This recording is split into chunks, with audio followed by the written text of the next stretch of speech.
Today is May 2, 2026. So, ayan. Gusto ko lang i-document for my life memories. For my life memories talaga, di ba? Yes, alam nyo naman ako, hindi lang vlog-vlog ang ginagawa ko. Kundi gusto ko kasi hindi document. Document talaga. Ganun ba? Tama ba yun? Basta yon, gusto ko dino-document yung life ko. Yung mga memories na nangyayari sa buhay ko, bad or good. Gusto ko kasi siyang sinisave, may manood or wala, pinapublic ko siya para anywhere in the future, napapanood ko siya.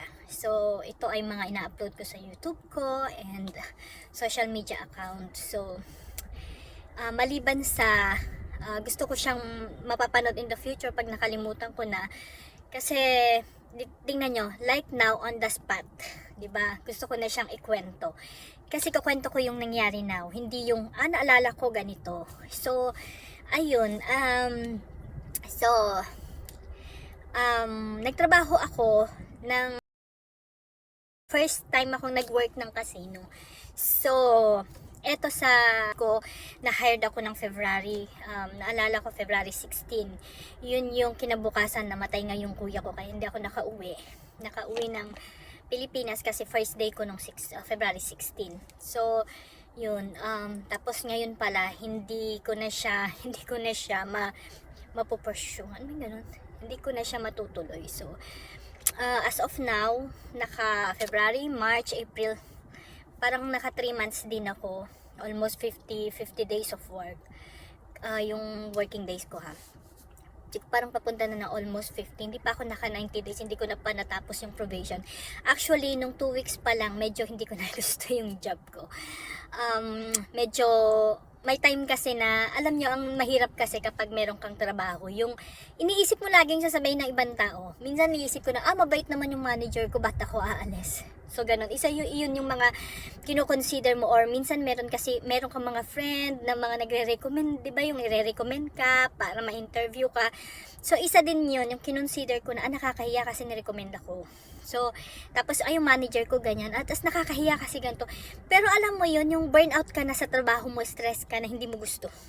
Alam mo, wag kasi, parang ngayon ko na-realize na wag tayong magstay sa trabaho na hindi tayo masaya. Ganun yun. Wag pala natin isipin yung lahat, ang isipin natin sarili natin. So, eto na nga yun, hindi ako masaya kasi hindi naman sa trabaho. Diyos ko, ako pa, ang sipag-sipag ko, sipag! Yes, of course, sa mga hindi nakakaalam, masipag talaga ako.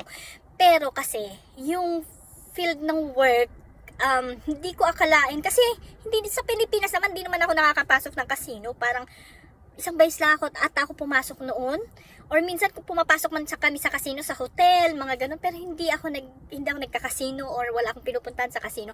So dito naman parang 2 times ako nagpunta nung first, yung concert nga nila Gabi, pero hindi naman kami parang dumaan lang kami. Tapos yung second, yung sinama lang ako ng sister-in-law ko, pero konting lang naman, din naman ako naglaro din, nag-ikot-ikot lang ako. So now, nung pumasok nga ako, nagtrabaho ako, hindi ko akalain, na-realize ko, oh my God, yung sigarilyo. 10 years ago, nag-stop ako, nag-i-smoke ako, di ba? Nag-i-smoke ako, pero tinigil ko kasi nararamdaman ko na, my health is, alam niyo na pag may naramdaman. So, bumabalik siya kasi sabi ko, oh my God, araw-araw siguro ako nakakalanghap ng sigaret. Kasi sabi nga nila, di ba, mas risky daw kapag second smoker ka. Ikaw yung nakakalanghap ng lahat na. Sila, sige, pero ikaw, Diyos ko, hindi ko akalain na ganun. Wala kasi silang non-smoking area, so lahat is smoking area yan. So, yes ko Lord talaga. Yun, kinausap ko yung boss ko. 2 weeks pa lang ako noon, kinausap ko yung manager na, sir, sabi ko, parang I'm gonna quit kasi hindi ko akalain na ganito. I did not even realize na ganito pala yung smoke, ganyan, kasi may health, ganyan. So binigyan ako ng parang option. Sabi niya, parang bibigyan ka pa naman namin, ilalagay daw ako sa area na hindi daw masigarilyo, hindi daw wala daw smoking, ganyan. So kinonsider ko pa rin yun. Sabi ko, okay sir, sabi kong ganyan. Pero nagko-quit na ako 2 weeks pa lang, kasi nga dahil doon. At saka yung work nila, kasi I'm an EVS. Yung description kasi, at saka yung hindi ko alam, hindi ko man na-realize yung description ng trabaho, it's a janitorial, 'di ba? So akala ko kasi nung una, sabi nung Yun. Pupunas-punas ka lang ng slot machine. Ganyan. So sabi ko naman sa isip ko, okay, kukuha lang pala ako ng rug, pupunas-punas lang. It's super unlimited. Hindi lang yun ang gagawin mo. Super, pupunas ka ng slot, lahat na ng klase ng sigarilyo, ng kalat nila, ng ganyan, mag-take out ka ng basura, mag-map ka sa hallways. Di ba yun nga ang isang inayawan ko sa dati kong work sa wing ko, kasi nababurnout ako sa mga customer, nababurnout ako sa minsan nakikita ko yung mga spill na parang ayoko kasi yung laging in trouble ka kapag may nangyayari sa daan na hindi mo nagawa. Medyo burnout kasi yung mga ganon, tsaka stress, yung lagi mong inaalala na baka ma-fire ka pag di mo ginawa to, baka ma-fire ka pag di mo ginawa nyo. So super stress yun sa isang tao. Like me na nakakaranas ako ng anxiety disorder. So ngayon ko lang yun na-realize at ngayon lang ako na ano ba tawag doon? Ngayon lang ako na basta yun, ngayon ko lang nalaman na may anxiety disorder ako.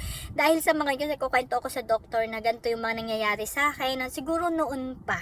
Kaya pala minsan meron din akong parang yung paranoid, yung masyado akong paranoid sa mga bagay-bagay na gusto ko, parang nung una gusto ko happy na mag-work ako sa maraming tao. Pero pag nandun na ako, parang ayaw ko na pala. Parang naiingayan ako, as in, parang ang ingay-ingay ng paligid ko. Ayoko ng ganun. Parang super ingay ng paligid ko.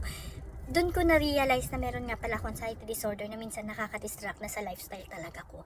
So, ngayon ko na kailangan pag may trabaho ako, yung peaceful lang. So, ngayon, yung itong kind of work na to, so, hindi para sa akin. And isama mo pa yung sigarilyo nga. So ngayon, ito na, itutuloy ko na yung ginawa ng manager ko sa akin. Nilagay ako sa area na walang sigarilyo. So nilagay ako sa restroom. Which is, nung una, syempre, hello, sino ang may gustong magtrabaho sa restroom? Sino ang tao na mag-a-apply ka tapos sasabihin na, sa restroom ka magtatrabaho? Oh yes, I like that. Walang ganun, 'di ba?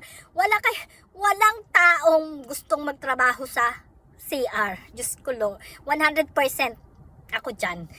Ewan ko lang sa iba ha, pero pag sinabing kahit anong sipag mo, pero mag-a-apply ka, tapos alam mong ikaw, meron kang angking talino. Angking talino. Wala, hindi. Siyempre parang, pag ikaw alam mo sa sarili mo na hindi ka naman para doon, at meron ka pa namang ibang, di ba? So, no choice ako nun. So, nag-work na ako sa restroom. Noong una, as in super stress talaga, burnout. Ang dudugyot naman. Although, yung restroom nila dito is napakalinis. Yan, alam nyo naman, di ba, pag mga hotels, mga casino, malilinis ang restroom nila. Pero ang mga dugyot ng mga tao.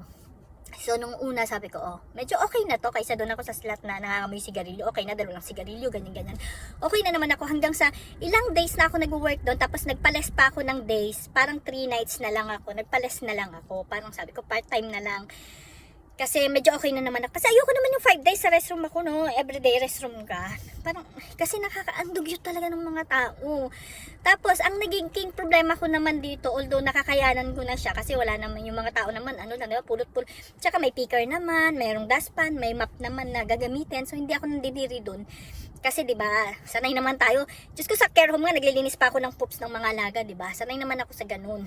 Pero, mababurnout ka kasi yung parang minute. Diyos ko, seconds lang, kalilinis mo. Binalik mo lang yung walis doon sa closet. Pagbalik mo, as in, sabi ko, oh my God, hindi ko alam kung anong klaseng mga tao tong mga to. Kababae pa naman. Minsan, alam yung mga babae na ang gaganda, ang babango, ang sexy, tapos papasok sila doon. Makikita mo, minsan nakikita ko sila na pagpasok nilang super linis. Minamap ko pa yan, nilinis ko na, nilagyan ko na ng mga chemical, yung mga ano.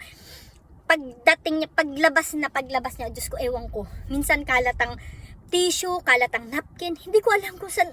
Sabi ko, oh my God, may mga ganito palang mga babae.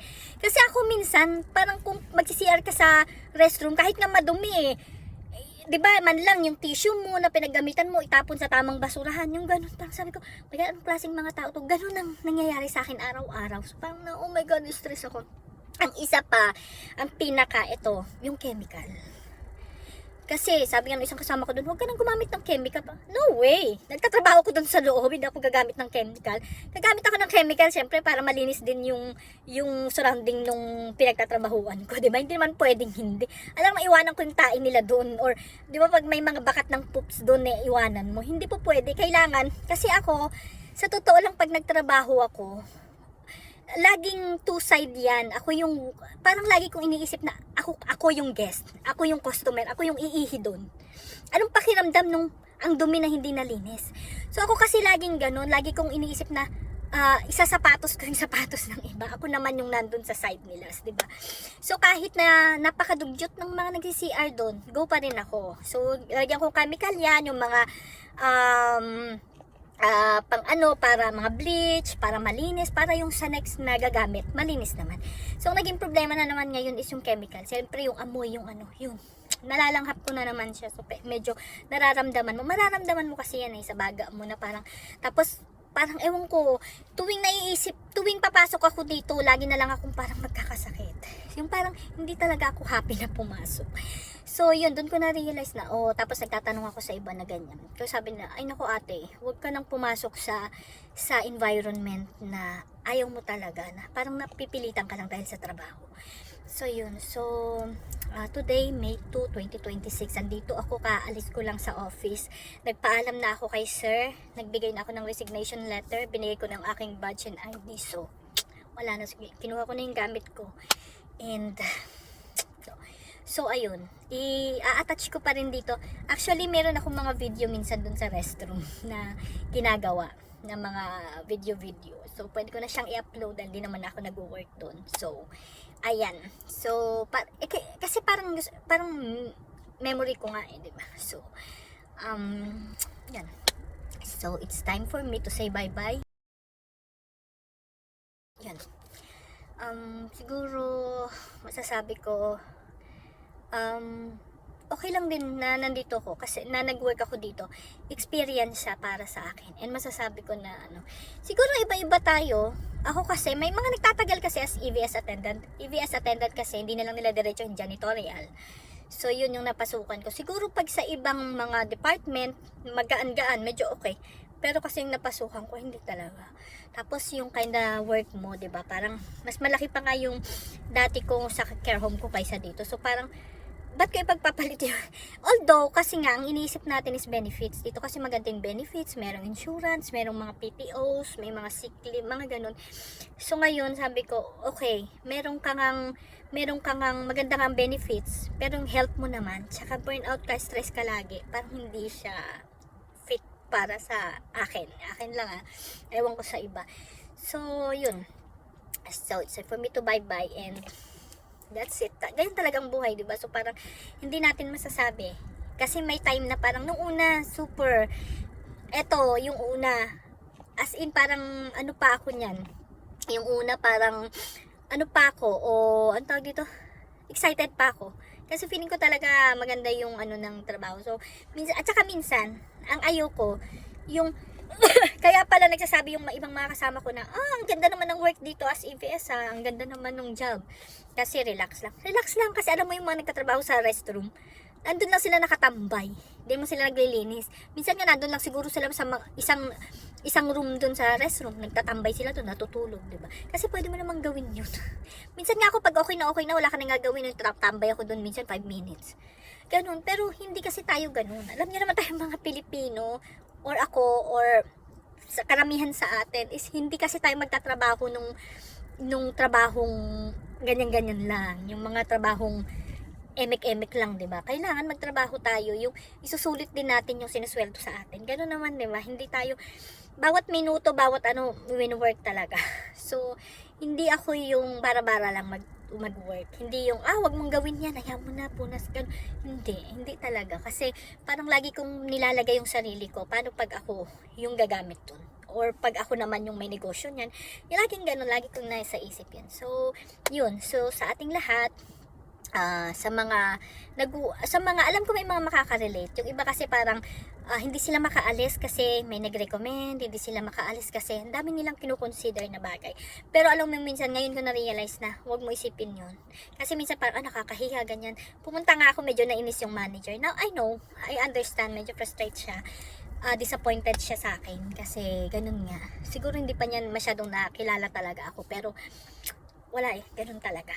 'Di ba? At saka diyan hindi mo mapapakita yung galing mo. Hindi mo naman mapapakita yung galing mo kasi syempre as linis lang naman, diba? So, iba yung pagpapasok ka sa ibang department, siguro na makikita nila yung style nung ano mo or mag-grow ka talaga.